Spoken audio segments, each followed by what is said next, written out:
All right. Good evening, everyone.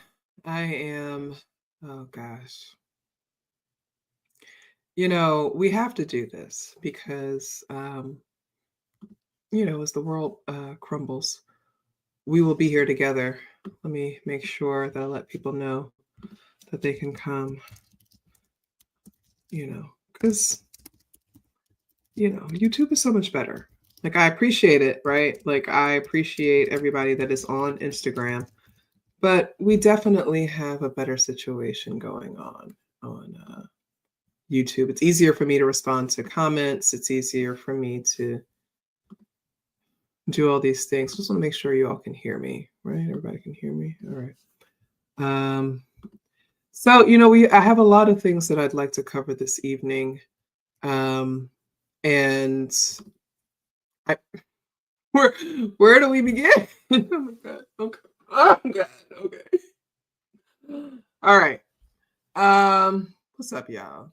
I appreciate this because I actually have not been. Um, Earlier today, I asked somebody, it's like, if somebody has a link to research that has been done on like Black people and seasonal affective disorder or depression. Um, I live with depression, and I have, several episodes throughout the year. But like this last one was really, really, really bad, y'all. And I feel like I'm possibly turning a corner right now. And I really appreciate everyone that's kind of reached out to me, sent me some kind words and things like that. It's not really much that can be done. I've been, living with this for decades. It just kind of comes with being, me. But this last time was pretty bad. And I was thinking about today, I got myself outside and got into the sun, and there's something about that, right? We know that Black people tend to be more vitamin D deficient than others, and I'm interested in the connection there. But I'm okay. I'm here. I'm alive. So um, I'm doing my best, and I love you all for the support that you constantly give me, because I need it, right? Like I talk to you all. Um, I can be in my bed and, kind of talk online, and it does help me. So, what doesn't help me is when people talk to me like I'm stupid or like I'm a child. And I really wish you all would stop that, because I'm very smart. Not always right, but I'm very smart. And I kind of wish that people would stop talking to me as though I'm stupid. I just want to make sure you all can hear me. You can hear me clearly. You can hear me clearly. All right. Where do we begin? Let's begin with, a story that's been going on for a long time. I remember several years ago kind of going online and just being like, have you all seen The Last Black Man from San Francisco, or Last Black Man in San Francisco, whatever? It was an independent film, largely about the displacement. People call it gentrification, but I like to call it displacement. Black people in San Francisco. And it starred someone I had never seen before, a man named Jonathan Majors. And I remember watching this film and thinking, oh my God, like this guy is super talented and he's very attractive. I've never understood people saying that he's ugly, but I'm not anti-Black. I love African features. I love a big nose, full lips, cheekbones, all of that stuff. So I was just like, he's very attractive to me, but whatever. And I was just thinking to myself, this man is super talented, and I imagine that he is going to go far. Like this was many years ago. And I was right. And then he started showing up in things, Lovecraft Country. Then he got into the Marvel stuff, and he did Creed. God, Creed, he looked outstanding in Creed. I'm not a big Michael B. Jordan fan, but I went to see Creed, I think it was 3, with Jonathan Majors. And then, like niggas will want to do, he disappoints us. We find out, excuse me, we find out that he's accused of being an abuser. Now, what was really interesting to me about the whole Jonathan Majors thing was that, they say you are the company that you keep. And again, I am by no means perfect, but trust and believe, if someone accused me of something really fucked up, chances are I didn't do it. But also, I would have people speaking up for me because I have cultivated enough community and support that people would be like, that's my girl. We're going to wait to see whatever, but that's a good person. And if she did this, it's unfortunate and we hate to see it, but that's a good woman, right? Did y'all notice that nobody really came forward to vouch for Jonathan Majors when that shit first came out? And that's what caught me off guard. Was I was like, all right, I know that he's not a huge thing in the industry, but this man got to have some friends somewhere. And nobody was coming up to be like, I've known Jonathan all his life. He's actually a good dude. I don't know what's going. Nobody. The only kinds of defense you saw started to pop up from random niggas when they realized that the person he was accused of harming was a white woman. And I have to get into this. This is something that I really think is important. It is an incredibly nuanced conversation, but we need to have it. May even be intracommunal, but I have to put these things out here. Now you all know I teach African American studies and history, right? And recently I've been doing segments on lynching and Jim Crow and things like that.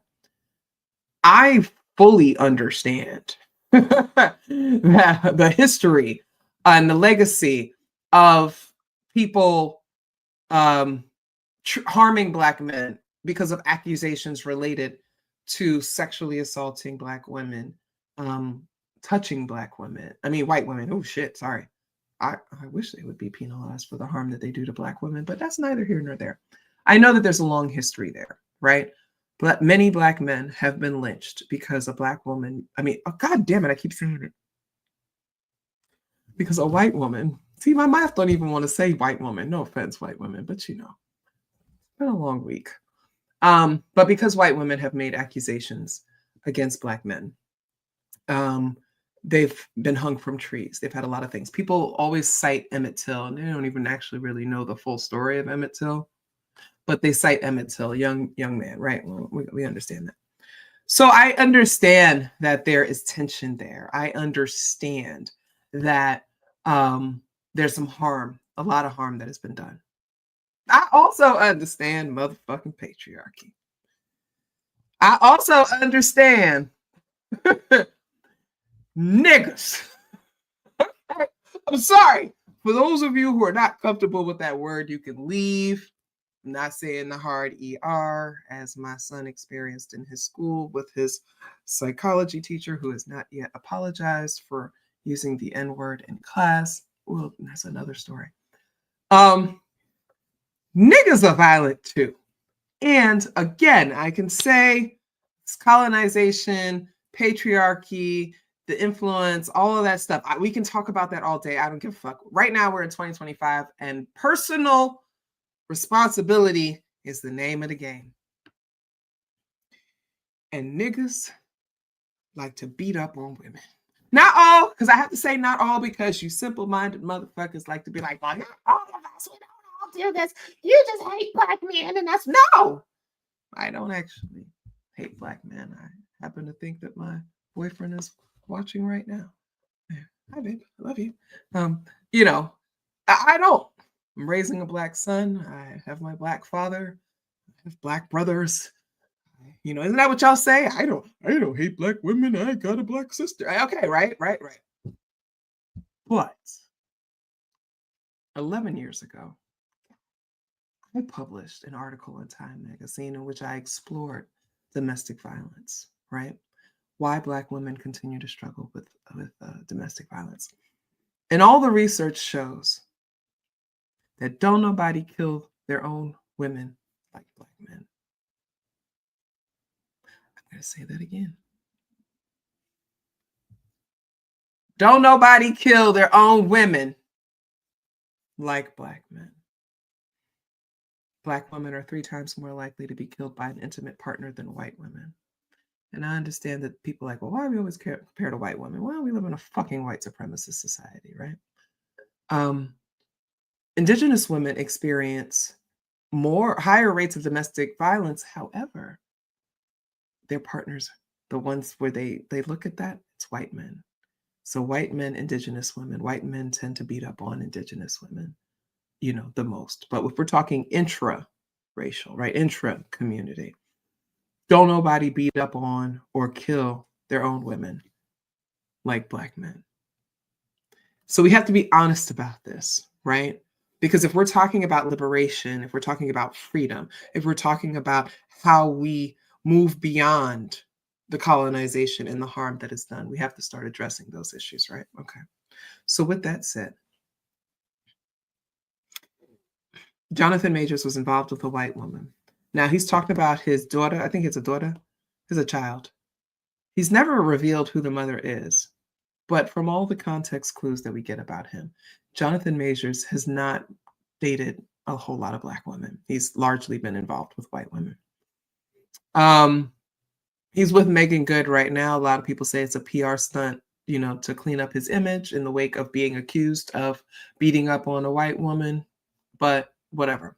So he had this whole thing, and, we could tell from the text messages, anybody who has been in an abusive relationship read those text messages between them and understood that there was problems, right? Gaslighting, the kind, I'm going to kill myself if you tell, coaxing her to not go to the police because they won't understand. You all know what that's like, right? That man is an abuser, and we have to accept that. She's also not the only woman that came forward. There were other women that came forward and said that he'd done the same to them, right? There were people that knew him in school who were like, he's an asshole, right? So Jonathan Majors, you only need but so many people to talk about you in a negative way to believe maybe you're not the best motherfucking person, right? So whatever situation goes through the whole court thing, blah, blah, blah, blah, blah. So the question was like, all right, well, how long does he have to pay for this, right? And of course, niggas gonna be like, well, why don't they get the white man? Why don't they go after the white man? You know why I hate that question? Because it tells me you're an ignorant motherfucker. Do you know where the fuck you live? You live in the United States. We do not have the same grace extended to us. We are not afforded the same opportunities to move beyond our worst moments. And you know that. We've known that for 4 centuries now. So with that in mind, you would think that niggas would be like, well, you know what? I ain't going to do that. Because if I do it, I'm going to get in trouble. But no. The need to dominate women and abuse women outweighs their understanding of American racism, right? So if you want to ask why the white men aren't getting in the same amount of trouble or why they're allowed to move on, it's because of white supremacy, dumb fucks. That's why. So we can stop asking that fucking question and focus more on why do niggas do that shit. That's really the beginning and the end. Why are you beating on the Black woman? Why are you beating on any woman? Why are you a woman beater? Why do you abuse women? Why are you an emotional abuser? Many of you know, because I've shared this publicly, that not long ago, I ended an off and on again 8-year relationship with an abusive person. Yes, it took me that long to finally walk away from that person. And I was able to do so because I'd finally moved into a place in my life where I stopped making excuses. Yes, you have mental illness. Yes, you had childhood trauma. Yes, you have all these things. But at the end of the day, you're harming me. And my son saw this. And that was enough for me, right? Understand that it's not enough for some people because they're in so deep. And I have empathy for everyone who is in an abusive relationship. And I said everyone, that is gender neutral, right? We know, though, that, especially for women, it is harder because of the power dynamics, right? So we read those texts, we hear these videos, and I want to play one for you. Because, again, what I have found is that niggas don't actually care about this stuff. Let me see what I can. I got so many things open. Here we go. Let's go. Upset that she'd gone out partying. Do you really go, baby? Do you really? Yes. Then how dare you come home drunk and disturb the peace of our house when we have a plan? He then tells Jabari that she needs to emulate two iconic women. Coretta Scott King. You know who that is? That's Martin Luther King's wife. Michelle Obama. Barack Obama's wife. I know, I'm not. I shouldn't have gone out. I'm sorry. Let me just... First of all, fuck you. That woman can go wherever she wants to go. And if she wants to have some drinks, and if she wants to have a good time, she could do what she wants. You know why? She's a grown-ass fucking woman. But you're going to tell this woman that she needs to be more like Coretta Scott King, who endured and suffered the emotional abuse of her husband cheating on her to preserve the movement, right? Cheating on her with white women, by the way. She endured that quietly because she knew if she came forward, it would destroy the movement. Coretta Scott King put her people ahead of a man. Okay. Number two, Michelle Obama. Get the fuck out of my face. What are you talking about? Why are you asking this white woman to be like black women? That's okay. Keep going. The ex-girlfriend secretly recorded the argument in 2022. I'm a great man. A great man. I am doing great things, not just for me, but for my culture and for the world. That is actually the position I'm in. All right. So this was the video that came out when this all kind of went down. And people were just like, oh, well, you know, he didn't really say anything wrong. You know, she was out partying. She was wrong. She came home drunk. She deserved that, right? But now, Rolling Stone, you know, has this video, has a recording in which he admits to assaulting her, right? And let me get I got the transcript here. So what he says. Okay. So he assaults her. Okay. Hold on. Let me open this up. Hold on 1 second, y'all, because I'm going to play it. I'm going to pause. Wait, hold on. Let me pause. Let me pause real quick because I'm going to play. I want you all to hear it. Okay, here we go. Present. Oh, shit. What am I doing here? Here we go. All right. Y'all ready? I'm going to issue a trigger warning. This is a recording of like a man confessing to intimate partner violence. I've never gone out. I never wrestled with a woman before. And it's just, I've never aggressed a woman. I aggressed you. Like, You strangled me and pushed me against the car. All those things are under aggressed. Yeah. Yeah. Okay, I'm gonna go back. You know, like, that's never happened to me. So I like, You strangled me and pushed me against the car. All those things are under aggressed. So she said, you strangled me and pushed me against the car. And he's like, yes, all those things are under aggressed. First of all, nigga, the fuck are you talking about? Aggressed. I aggressed you. Who raised him? Like, I don't understand. I mean, he walks around looking like a black Jiminy Cricket most of the time. But what is he talking about? He's admitting that he did these things, right? Yeah. You know, like, that's never happened to me. So I Because I said something sarcastically, if in your eyes. Clearly it's more than that. Yeah. Clearly that. Something inside of you. Yeah, towards you. Okay. So if you did not hear that clearly, he says, they're having this conversation. She's recapping. And this is one of the tactics that we definitely try to tell people, if you can, if it's safe, record and state the things that the person did to you and get them to respond. Because when you're clear, and I've done this before, I've been like, you push me up against the wall. Yeah, but like you get them to admit that they've done those things to you, right? And so that's what she did in this. Okay.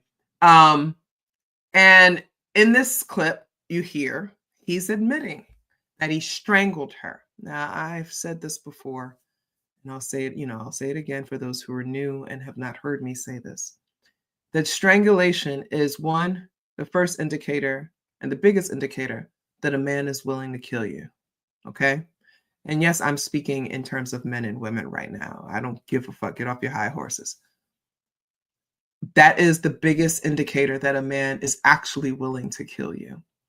Also, strangulation represents silencing. It is literally cutting off your voice so that you cannot speak.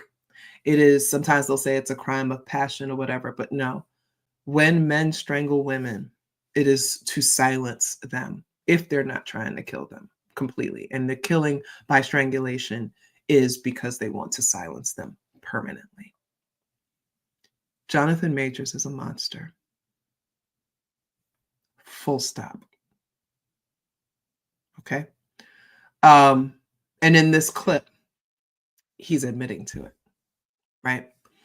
So for all this time, Black women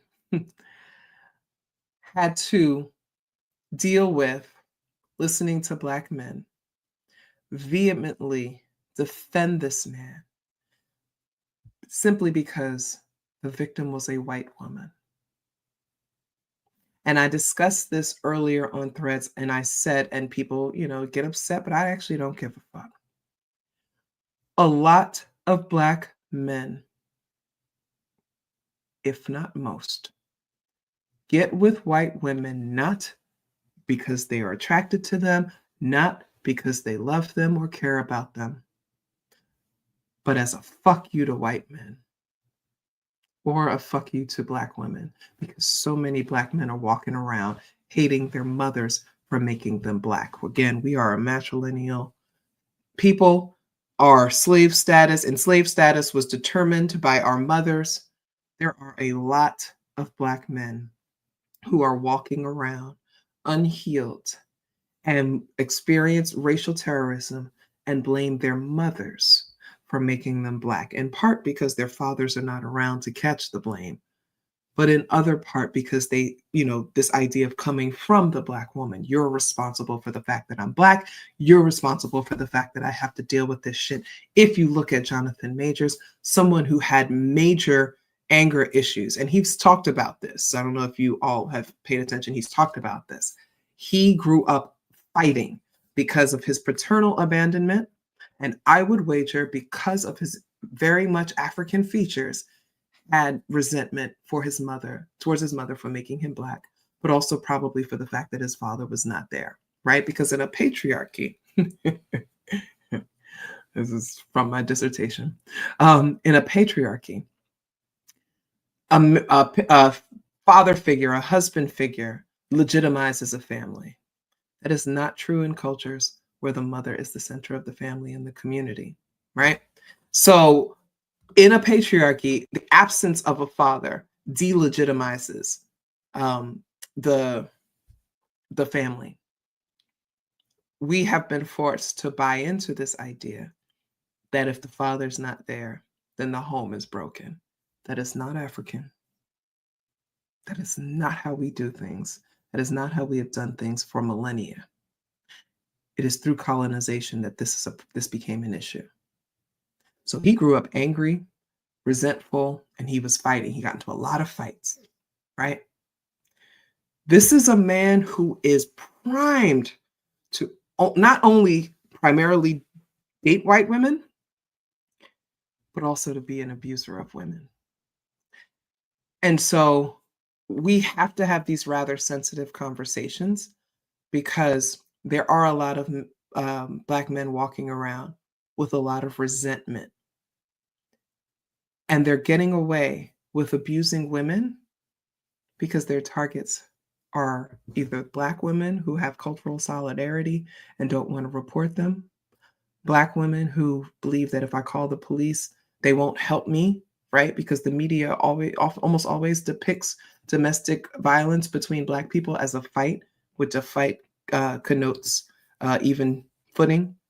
They rarely make Black women victims of domestic violence. You don't believe me? Go look in your news and go read the headlines and stories. They rarely depict Black women as actually being able to be victims.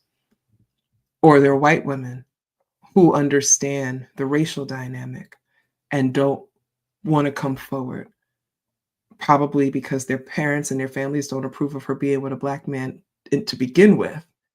And then two, because maybe she's culturally conscious, socially conscious, and understands that her saying that this Black man is abusing me is basically a death sentence for him. Okay. Right. Yes, definitely. Megan tried to protect Tory, and you see how she was treated, right? Megan Thee Stallion's initial reporting of the incident where Tory Lanez shot her, she tried to cover for him. It wasn't until him and his boys started bragging about it that she came forward with the truth. This is what we do. This is what we're taught to do. And when Black women come forward, especially celebrity Black women come forward about being abused, first thing that happens to them is they are accused of being traitors, betraying Black men, trying to bring a Black man down. There is little empathy afforded Black women, right? So boom.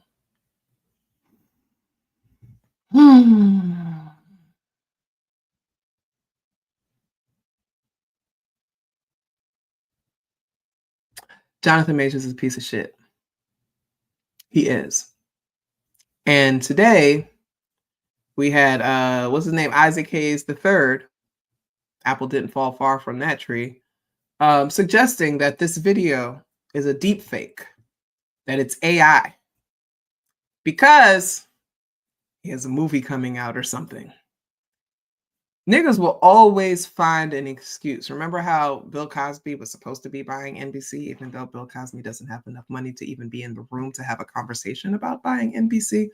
That was people's rationale for why over 60 women accused him of rape. Not that he's probably the most notorious serial rapist in United States history, right? But no, they're just all coming forward. And again, the majority of Bill Cosby's accusers were white women, right? So the fierce defense of Bill Cosby comes from that place of white women are trying to bring us down, blah, blah, blah, blah, blah. What these men are saying is we want the right to rape and beat women just like white men have. Not, we shouldn't be doing this. This is wrong. It's, why do white men get to do this thing that we want to be able to do and get away with it? That is a sickness. That is a twisted, fucked up psyche. And all we have to do is name it for what it is. But when you do, as I did today, because I put a note there, I said, a lot of Black men get with white women to punish white men. They don't respect them. They don't care about them. They are sticking it to the man. They put babies in them as a fuck you to white men. And there are a lot of white women out there who are romantically involved with Black men who will have to contend with the fact that their partner could be a Black man who got with them because of his own racial trauma and his own issues, his own insecurities. That'd be fucked up. I don't know about y'all. I'd be fucked up if I had 3-4 biracial babies by a man that actually doesn't like me and is only with me to make himself feel better about his status in the world. And I'm telling you all right now, you don't have to believe me. I do believe that is the majority of the Black men that are involved with white women.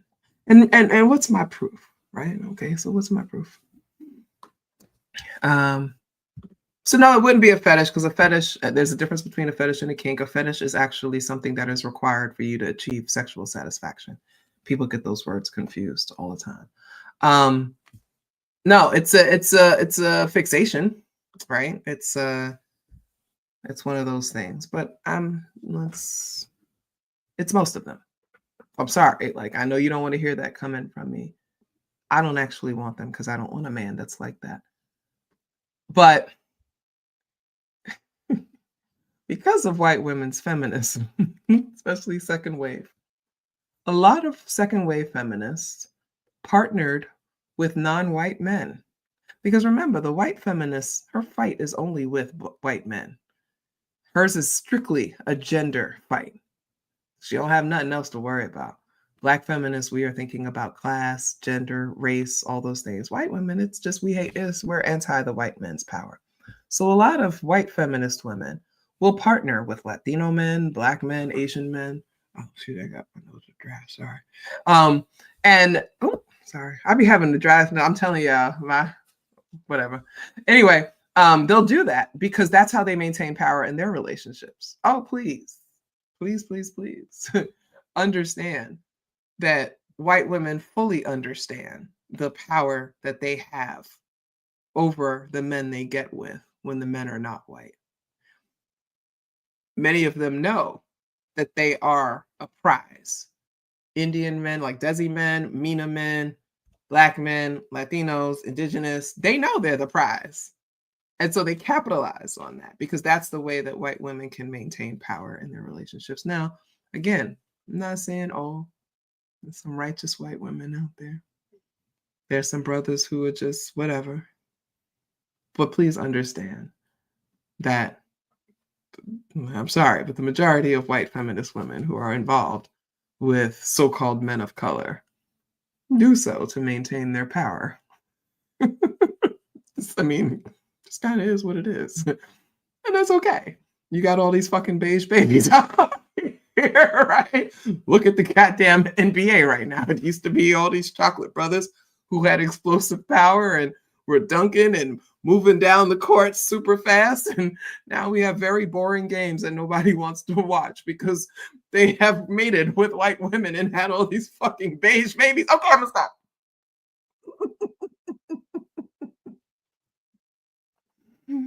The NBA, you can hold up a fucking paper bag to it now. And he said, not the National Biracial Association.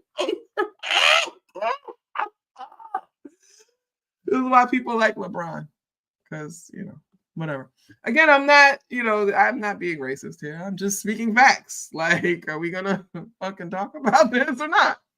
But anyway, as it relates to Jonathan Majors, I'm sorry. Like, I feel like, and the thing is, in my thread, there were some white women who were sharing, yeah, you know what? I was abused by a Black man and I didn't say anything and, whatever. And I feel bad for them. You risk it all. Your parents don't want to talk to you. They don't want to see your grandkids because they're half nigga. And then the man turns around and beats your ass because he's isolated you from everyone that you care about and everybody that would, whatever. So when you were once the preference, now you realize that they were merely practicing with Black women because they were waiting for the opportunity to be with you.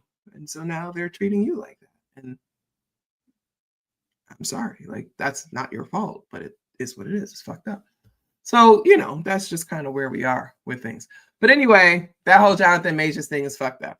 All right, so let's go into politics shit. That's right. I didn't spend a half hour talking about niggas and I'm over it. All right, so let's talk about this Trump derangement syndrome. I've wanted to get into this because we just had a new development today. Excuse me. I'm sorry. I didn't mean to make you laugh. I'm just telling the truth. Got all these niggas suffering through raisins in their potato salads because they hate being Black and they're trying to get the Black out by having babies with white women so that their children are lighter and they hope that those children get with white people and then that go on, so on and so forth. There are a lot of white people walking around right now who exist because our ancestors did that 100 and 200 years ago.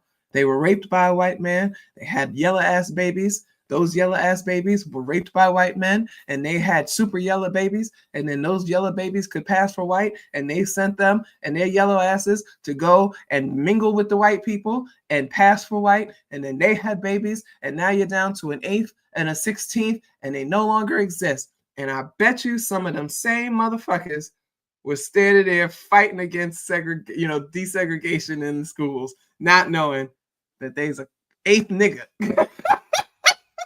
I'm sorry. I've been drinking. Let's go. Anyway, Trump derangement syndrome. Trump derangement syndrome. So they said that in Minnesota, right? That's Tim Walz's land. Minnesota, a few Republican state senators, 5 of them got together. Trump has talked about this before. Trump derangement syndrome. He's called it TDS. And they're trying to say that it's a mental illness. And so the bill defines, this is from the Hill, the bill defines TDS as acute onset of paranoia in otherwise normal persons that is in reaction to the policies and presidencies of President Donald J. Trump. Okay. So technically, I guess I have TDS along with all the other mental illnesses that I have. Because, well, I'm not paranoid. So that's the thing. Like, what is paranoia? Because I'm not paranoid. I know the fucking truth. That motherfucker crazy. He's trying to kill us all. He's trying to kill us all. I'm not paranoid. The truth.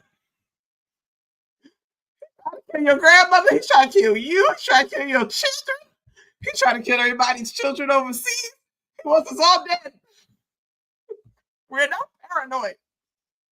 But anyway, these 5 senators say that it can be expressed by verbal expressions of intense hostility towards Trump, like, fuck you, Trump, we hate you, or overt acts of aggression and violence against Trump supporters or against anything that symbolizes President Donald J. Trump.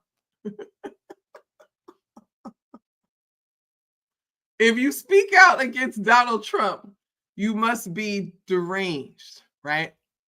You know what that sounds like? That sounds like drapetomania. Class, what is drapetomania? Oh, I'm glad that you asked. It is a mental illness coined by Samuel Cartwright, one of the people who was responsible for racism and psychiatry in the United States.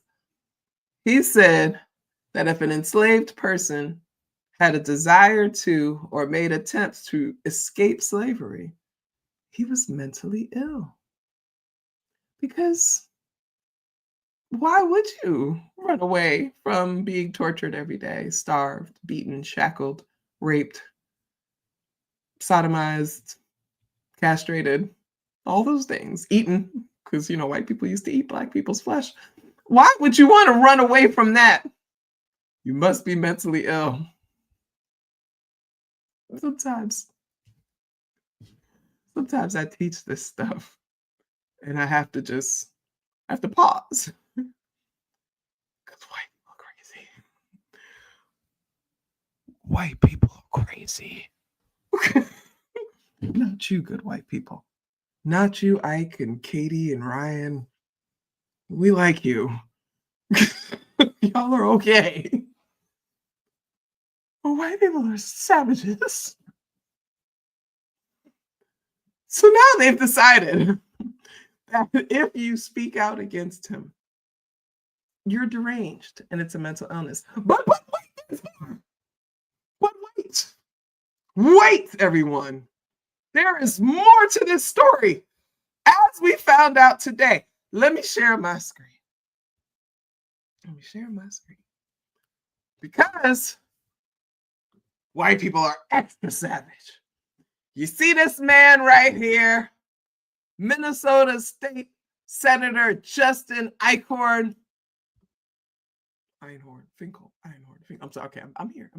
You see this man? This man was arrested because he tried to arrange a meeting with a 16-year-old girl that he was going to pay for sex. I'm going to say that shit again. This white man right here tried to solicit a 16-year-old for sex.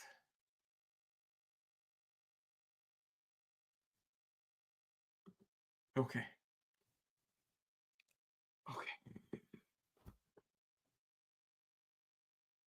Don't nobody fuck children like white men. Don't nobody rape children like white men. I'm sorry. Trigger warning. My whole show is a fucking trigger warning. You need to walk away from this, but we're going to talk about this shit. Don't nobody in this fucking world rape children the way white men do. And again, that is something fucking twisted in their heads. Goddamn savages. Okay, not you good white people that are, you're here because I love you. You don't count. You ain't white tonight. Them motherfuckers. Disgusting. If you follow Antifa operative every day, you're going to read another story of a white man, probably a police officer, a teacher, or a faith leader who's being arrested or convicted or sentenced for raping a child. It's almost like it's part of their DNA. I see you, Dr. Anderson. Get off my live. You ain't supposed to be here. Like, they're just, what is wrong with them? Right? So you want to try to say that people are deranged if they oppose Trump. But you're trying to rape a child. And yes, a 16-year-old girl is still a child in our eyes. Especially this generation, because they are slow development. No, you can say Dr. Anderson. It's okay. I see you, son. One of my mentors is watching my live, and I'm like, don't look at me. But anyway, he knows how I am. You know what, Tiffany? You said like this bird. You know what? And that's the thing. We are no longer surprised, right? It's almost an expectation.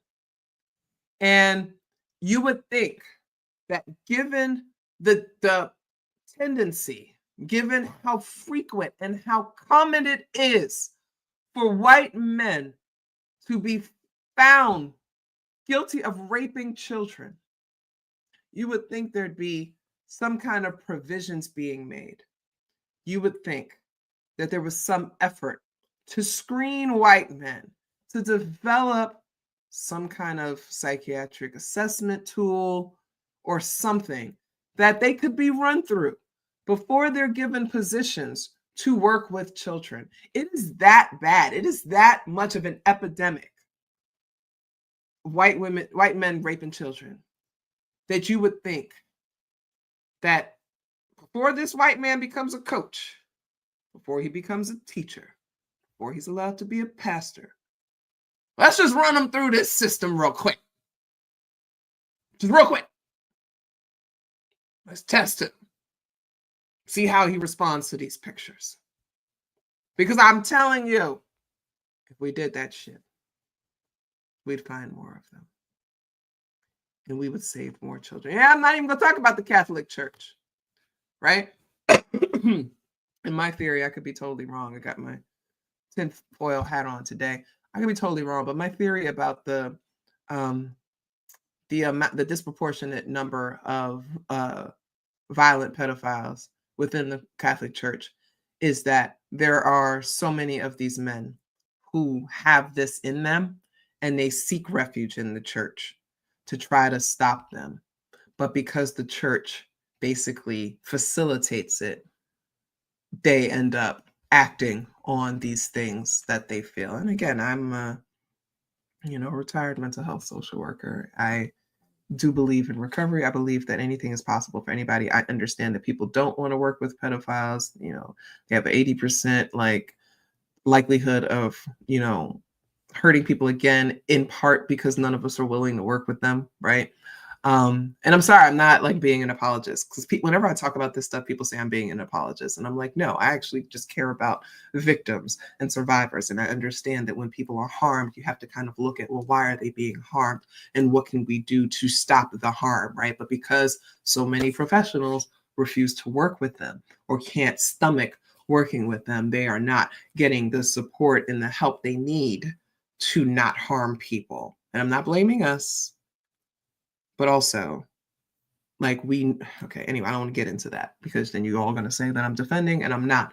But my theory is that a lot of these people turn to the church, same way gay people do, right? Like, and I'm not equating being homosexual with being a pedophile. I'm just saying that when somebody believes that they have something wrong with them, they may turn to the church as a salvation, as a way to help them. But when you turn to the church and the church ends up turning you out and facilitating you and allowing you to be in these situations with children, and I grew up in the church, let's not act like the church does not support the sexualization of children and that they don't facilitate those kinds of connections. Okay, why is the youth pastor always somebody in their 20s? The fuck is a 20-something-year-old being a pastor for people that are 14, 15, 16 years old? None of that makes fucking sense, right? But they do it anyway. Why do you have Vacation Bible School where you have these kids kind of going away on these camp trips with these young adults? Again, none of that shit makes sense to me, but they do it anyway, right? Again, I grew up in the church. I'm always going to talk about it in those ways. So, yeah, so that's a problem that we have here, right? Okay. Tired of talking about these nasty motherfuckers, but whatever. So Trump derangement syndrome might be dead in the water, because now if anybody else tries to bring it up, all we have to do is go back to this guy and call it out.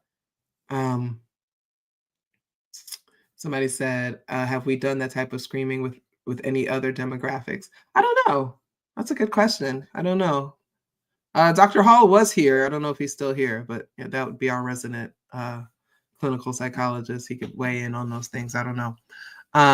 Yeah, so the Catholic Church preaches that if people are gay, they should be celibate, not that they are somehow not gay, unlike Protestant denominations who preach conversion therapy. So I don't think that that's a reach, right? Like, so one, not being gay, right? And I actually...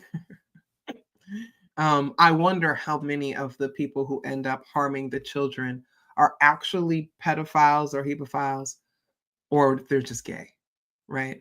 And the children just happen to be there.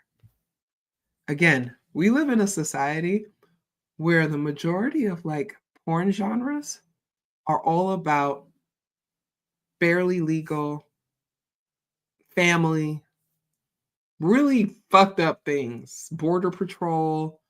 There's a whole genre of porn about Black people being stopped by the police and being forced into sex. There's genres of porn about Border Patrol stopping people at the border and forcing them to have sex in order to get over the border. There's porn that's about military going into countries where women wear hijab and disrobing them and all of that. Like, I mean, we are really, not me, but we're in a very sick society, okay? And porn reflects the desires and intentions of humanity. They would not make it if there was not an audience for it, right? Remember that text group they found with over 70,000 people who were discussing ways to rape their wives, sisters, daughters, etc. Like, this is absolutely disgusting, and this is the world that we live in, right?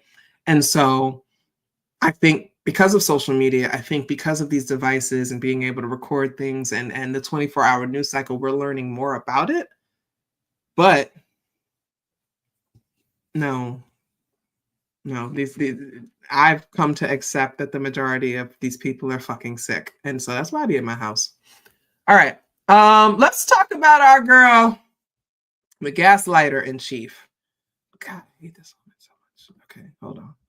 Let's switch gears a bit. All right. So you all know that that they made this video. Actually, let me show you the video first. Let's watch this video. Oh God. I hate it. You don't have to go home, but you can't stay here. I know who would want to take me home. Closing time. You don't have to go home, but you can't stay. Okay. So that was one of the videos that came out. The White House actually posted that because they're sick sons of bitches. But those videos have been made and they are commercials. They are ads. They somebody mentioned they use drone. This guy came and he was like, I've done this, like, you know, I make commercials. They use drone footage, multiple angles, soundtracks, their scripts, the zoom shots, everything. They're making actual like commercials, which is spending, again, taxpayer dollars, right?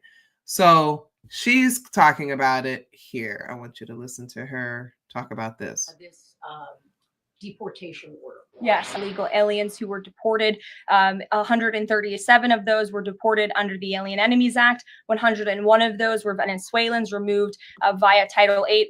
Is the administration prepared to give the court what it wants in terms of the time of the flights that departed, that went to El Salvador, and some of those details that the judge is asking for in trying to determine the timing? Clearly, the 5 named individuals were not deported. That's right. Compliance, but looking more broadly, wanting to know about the timing of flights and so forth, because the verbal order did say turn around the flights if there's an issue. So is the administration prepared to provide that information? I'm prepared to provide it right now. All of the planes that were subject to the written order, the judge's written order, took off before the order was entered in the courtroom on Saturday. And the administration will, of course, be happily answering all of those questions that the judge poses in court later today. And for people who have due process questions about making certain that there wasn't anyone who was swept up who did not meet the criteria that you laid out, is there a way for the administration to provide more detail about how that was determined, who the individuals were that met this deportation order? Yes, I can assure the American people that Customs and Border Patrol and ICE and the Department of Homeland Security are sure about the identities of the individuals who were on these planes and the threat that they pose to our homeland. They take this incredibly seriously. They are putting their lives on the line to deport these designated terrorists from our country, and they should be trusted to do that. And that's exactly what the American people elected this president to do. Go ahead. Thanks, Caroline. So I just want to pause real quick. We do have a thing called due process. We don't, okay, let me stop. Because the United States actually has been doing this for a very long time. But we're not supposed to just round people up, arrest them, not charge them with anything, put them on planes, taxpayer dollars, and send them to other countries. I just want to make sure that everybody's clear that we're not supposed to do those things, okay? They rounded up a lot of people based on tattoos that they had. Not any evidence whatsoever that they are gang affiliated. We're not even sure that all the people they rounded up were undocumented. I just want us to be clear about that. Okay. Just to follow up on that, so you're saying definitively the administration can prove everyone that was put on those flights to El Salvador was either a member of Tren de Agua, MS-13, or some other. Yeah, we've already provided the breakdown in the effort of transparency about the 261 illegal aliens who were deported. 137 of those were deported under the Alien Enemies Act. 101 of those were Venezuelans removed via Title VIII, which, as you know. If you notice, she cannot confirm and she cannot answer his question. So she pivoted to this rundown because she actually cannot say, yes, we have confirmed that each one of these people were this thing, okay? As you know, are just regular immigration proceedings. And 23 of them were MS-13 Salvadorian gang members. There were also 2 MS-13 ringleaders as part of that group of 23 who President Bukele particularly expressed his gratitude for their return so he can demand justice in his home country. Jennifer. What criteria, though, other than, say, tattoos or maybe being in the wrong place at the wrong time, are they using to determine that someone is actually a member of one of these organizations? intelligence and the men and women on the ground in the interior of our country who are finally being allowed to do their jobs. Their hands were tied under the previous administration. That's bullshit. Just, okay. So again, so we're clear. Just want to be clear that the Obama, Biden, Harris administrations deported more people than we have seen in any of our lifetimes. Okay. So this idea that hands were tied or that they were unable to do their jobs is complete bullshit. Okay. And as I said, they take their jobs very seriously. They should be trusted and respected by the American public with this operation. And of course, as I said to Kelly, the administration will provide all details to the questions that the court poses. Jennifer. One more follow-up on that. Can you say how much the U.S. is paying El Salvador to imprison these Venezuelans? And then a different question on Russia. I was wondering if you could give us an update on the ceasefire negotiations, and is there anything you can share on the list that Putin passed along to President Trump for the things he's requested? Sure. To your first question, it was approximately $6 million to El Salvador for the detention of these foreign terrorists. Okay. The United States paid a dictator, a violent dictator, $6 million to take people who may or may not be a part of these alleged gangs. I'm just... Okay. Terrorists. And I would point out that is pennies on the dollar in comparison to the cost of life and the cost it would impose on the American taxpayer to house these terrorists in maximum security prisons here in the United States of America. Just want to point out that they have not shown any proof any of those people killed anybody or had anything to do with anyone dying. So when she talks about quality of life and value of life, she's pulling shit out of that fucking hair track that she has in the back of her hair. And I would echo the message of our Secretary of State, Marco Rubio.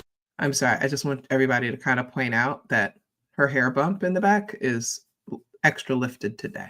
Okay. Who expressed his gratitude to President Bukele and El Salvador's government for their cooperation in like there's a whole like cavernous thing happening here. It just okay, sorry. This deal. I wanted to ask about this video that I saw this morning set to the tune of, I believe, Closing Time, about deportations of illegal migrants. Here we go. What's the strategy behind the White House's videos they've been putting out on this, and can you kind of talk us through the thinking on these videos? Sure. I think the White House and our entire government clearly is leaning into the message of this president. And we are unafraid to double down and to take responsibility. I'm sorry, her lipstick, it just...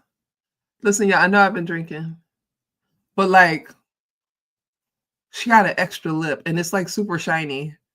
Okay, sorry. Responsibility and ownership of the serious decisions that are being made. The president. But look at the cavernous bump here. There's just so much going on. The president was elected with an overwhelming mandate to launch the largest mass deportation campaign in American history. And that's exactly what he is doing. And to this very day, we are now, I think, 56 or 7 days into the Guys, look at it. What is happening? Like, she's hiding drugs here. She's administration, by my count. The president still receives an overwhelming public support for the policies that he is enacting. So we are unafraid to message effectively what the president is doing on a daily basis to make our community safer. And the specific video you referenced, I think it sums up our immigration policy pretty well. You don't have to go home, but you can't stay here. Okay, I'm sorry, because it's too much. Because she goes and talks about how, you know, how they're fun videos. Fucking crazy bitch. Okay, I'm sorry. I'm back.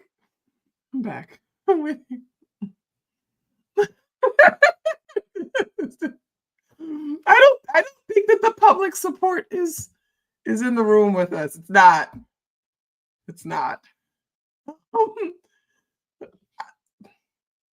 You know, I did have a few drinks. If you want to cover those drinks through Cash App or Venmo or PayPal, I appreciate it. I did have a few today. I did. This bitch at the bar was like, wow, you're having the time tonight. Fuck, what is wrong with you? But anyway, all right. So we're done with Caroline Levitt, the young woman who was groomed by an old ass man. All right. What was the other thing I wanted to bring up? Oh, yes. Real quick. Judge blocks Trump's executive order barring transgender people from the military. Okay. So U.S. District Judge Anna Reyes granted a request for preliminary injunction sought by transgender active duty service members and transgender people who are in the process of enlisting. This is from CBS News. Oh, thank you, Buffy, for the Cash App. I appreciate you. The judge's order temporarily blocks Secretary of Defense Pete Hegseth and the military services from implementing President Trump's executive order and additional guidance that prohibits transgender people from serving in the military. But the judge put her order on hold till the 21st to give the Justice Department time to seek emergency relief from the U.S. Court of Appeals for the District of Columbia Circuit. Okay, so she was appointed by Biden. And this is part of why they're starting to say that judges should be impeached. And the Supreme Court, what was the name? Who said it? Was it Roberts? It was Roberts, I think, who was just, I could be wrong. Somebody fact check me real quick. I think it was Roberts who was like, hold on. Why are you talking about impeaching judges? They are following the law. They aren't, and so if you getting your own like conservative, it was Roberts, right? Okay. And if you're getting your own judges, the ones you thought that, was going to be on your side because they're conservative judges. And now they're telling you, hold up, nigga. Hold up. You can't do it. So they're getting mad now. They want to get rid of judges. Mind you, some of the judges that are smacking things down were people that were appointed by Trump in his first term, right? But now he's, you know how he is. He doesn't actually care or remember anyone. He doesn't remember what he did. Like, remember when he was complaining about the trade deal with Canada, and it was a trade deal. He's talking about, oh, this was a mess. It was horrible or whatever. And it was the trade deal that he made. And all this anti-DEI stuff when he's the one that wrote DEI wording into a lot of these things.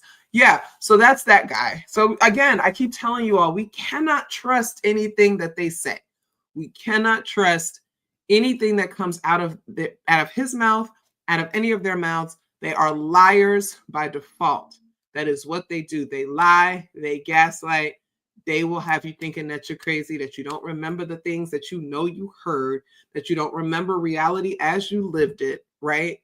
And they will have you thinking that you're out of your mind. So we have to stop acting like any of this is serious, because none of it is. And we have to let it go. But shout out to them working on the trans issue, because it doesn't make sense. Okay, if the United States, we're about to go into wars, right? Remember, I told everybody, hold on, let me show. I made a little video. You guys didn't give my video enough love. So I am actually going to play it because you all need to see it, because I thought it was funny. I made it at like 2 o'clock in the morning. Hold on. That's not it. All right, let's share that. You guys gonna listen to my. They coming home soon. You see it? And when we all get together, we gonna sit around and whoop your ass. And Nettie, your kids, woman, you talking crazy. They coming home. That was funny. I don't care what y'all saying. Fuck y'all. You don't appreciate my humor. You don't. Okay. Anyway, we're headed to war. Like we're gonna be in war, right? Canada. You heard that the French, they done docked a boat with nukes in Canada. The French said, "Here you go. We ready. We've been waiting for this for a minute." French said, they said, "Give us back the Statue of Liberty."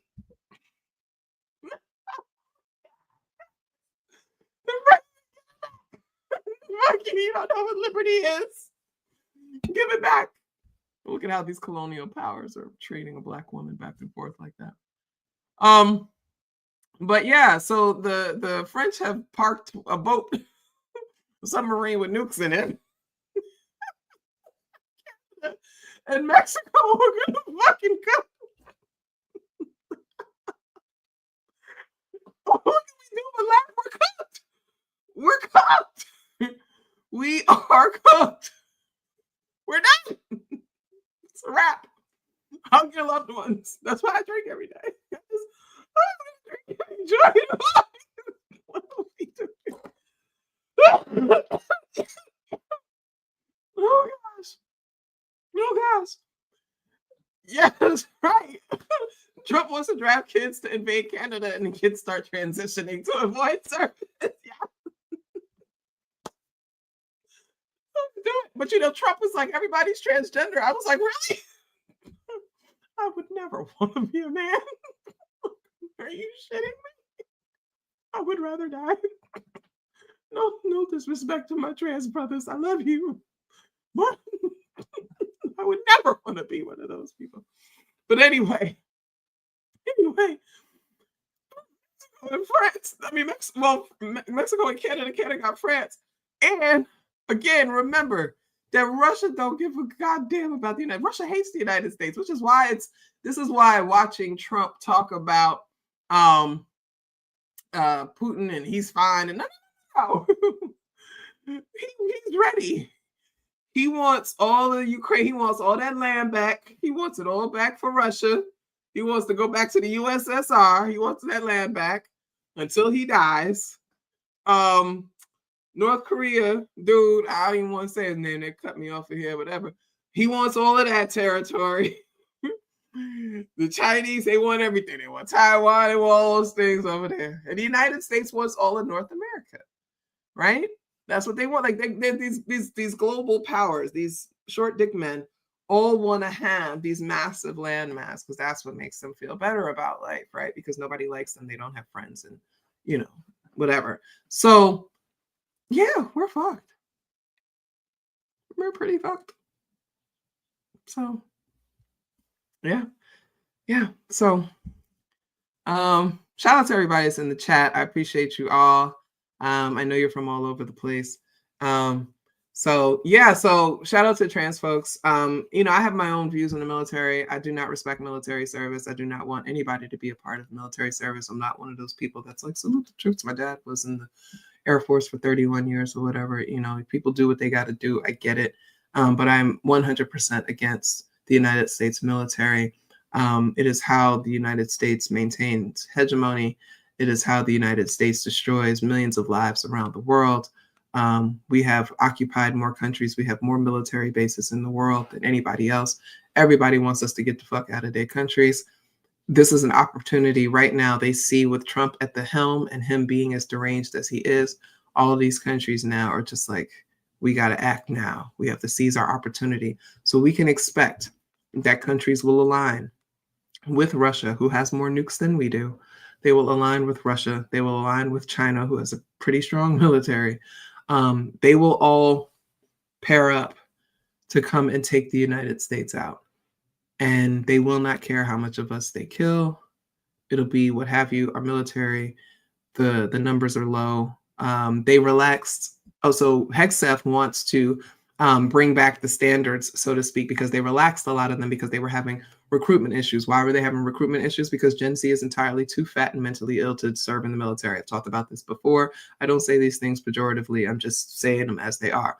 And so they relaxed the standards because they wanted more people to be able to enroll.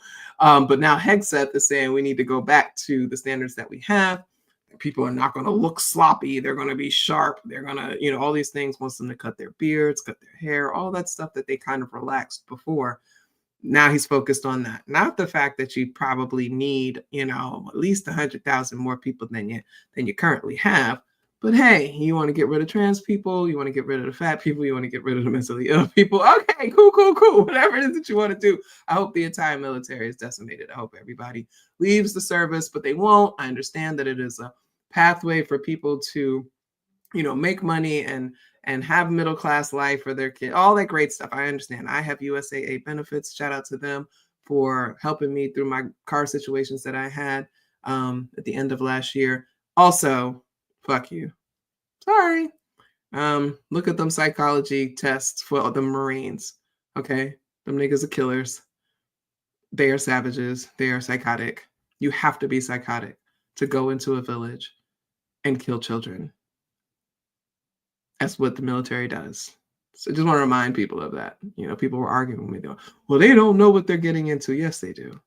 Because they're trying to say, well, 18 and 19-year-olds don't really know what it's about. Well, yes, they do. Because there's enough 18 and 19-year-olds that are signing up because they want to be able to go around and rape and kill people. That's what they want to do. So if they can understand it, then your slow ass child can also understand it. Okay, so here we go. All right, and then we had this fun event happened. Because I know I've been on here for a while, but we're going to get through all of this together. I appreciate you all for being here. All right, let's talk about this. Here we go. And then I heard that. I kept hearing that. It's delicious. Here comes the fire department.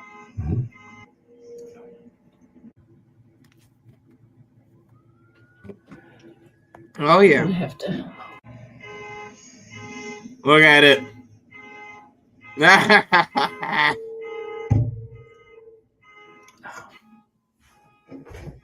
Oh, look at it. Look at it.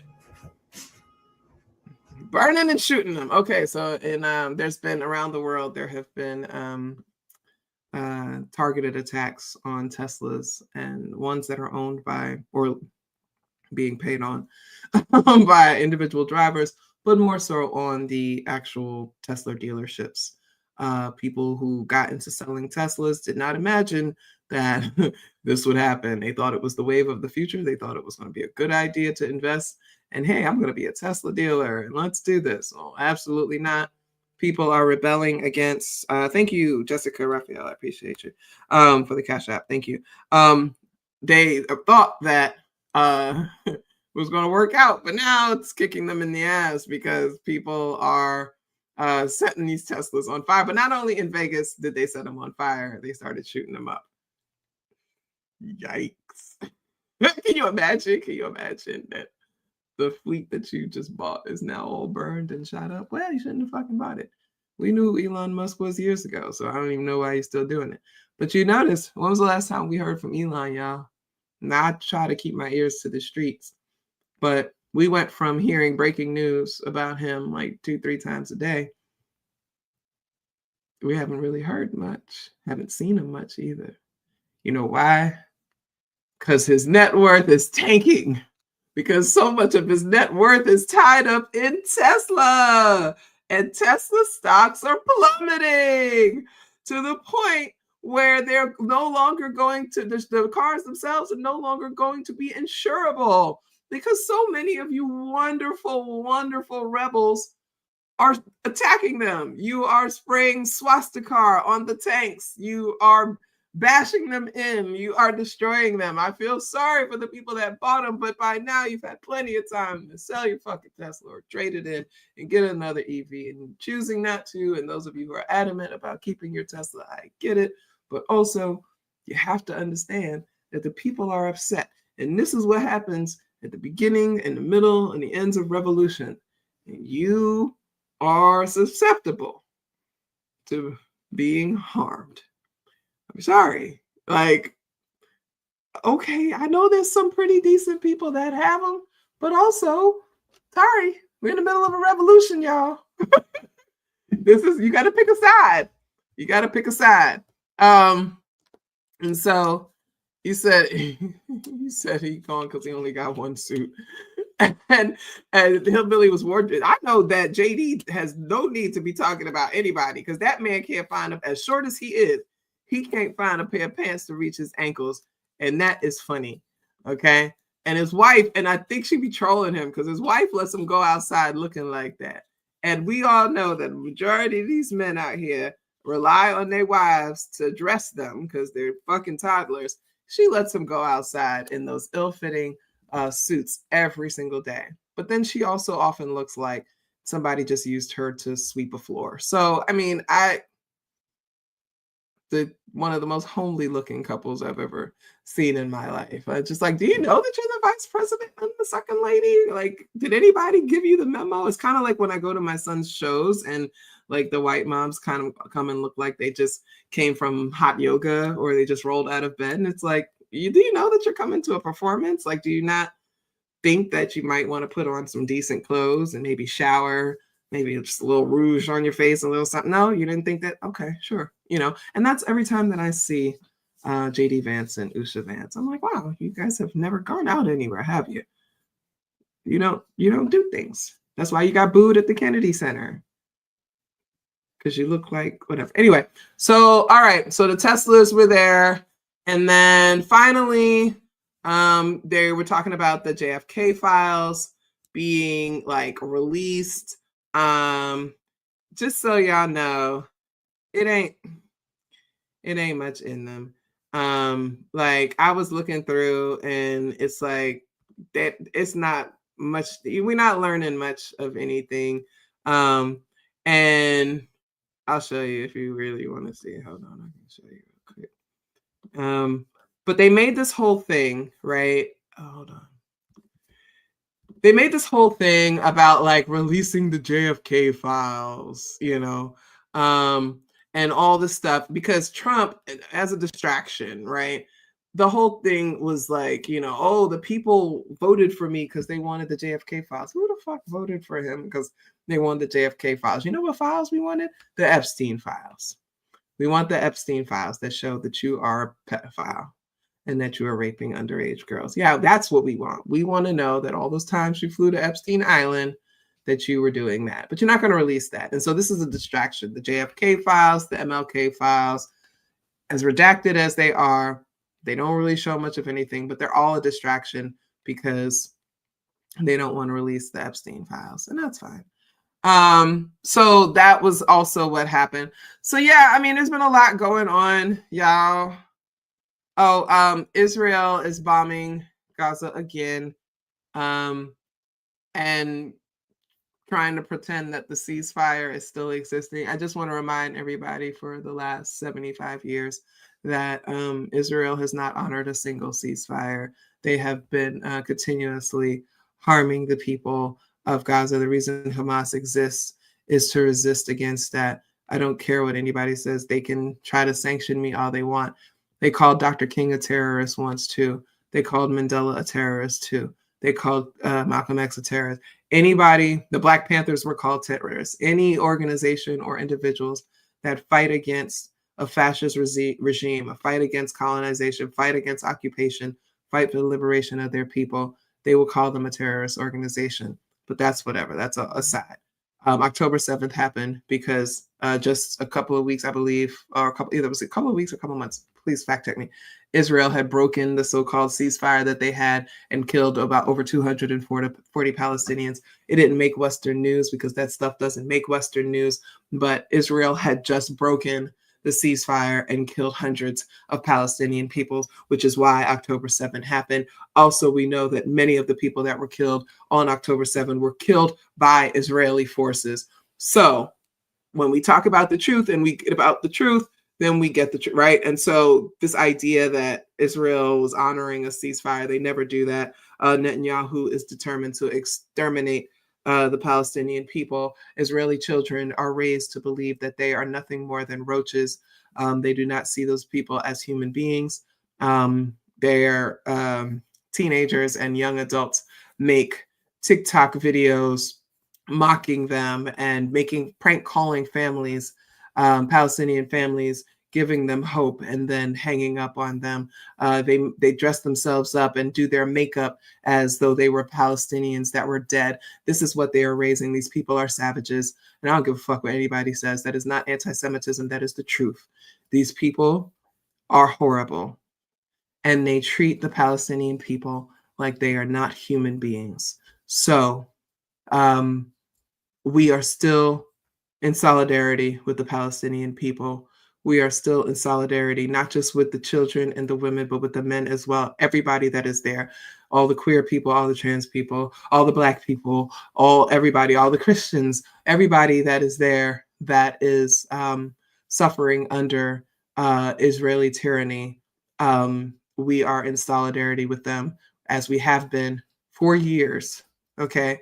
And we will continue to be. Palestinians were in solidarity with us for Black Lives Matter and the movement for Black Lives and the work that we've been doing for over a decade. They were there with us. We are there with them. And we will continue to fight for the rights of the Palestinian people. I also want you to let you know that the Nuer people in southern Sudan are currently being exterminated. This is a tribal group that, or I shouldn't say tribal group, that is such a colonizer term. I'm sorry. This is a cultural group of people who, for many years, they have tried to eliminate. And just last night, they were dropping bombs on their villages, burning their entire village. I shared the video on Threads.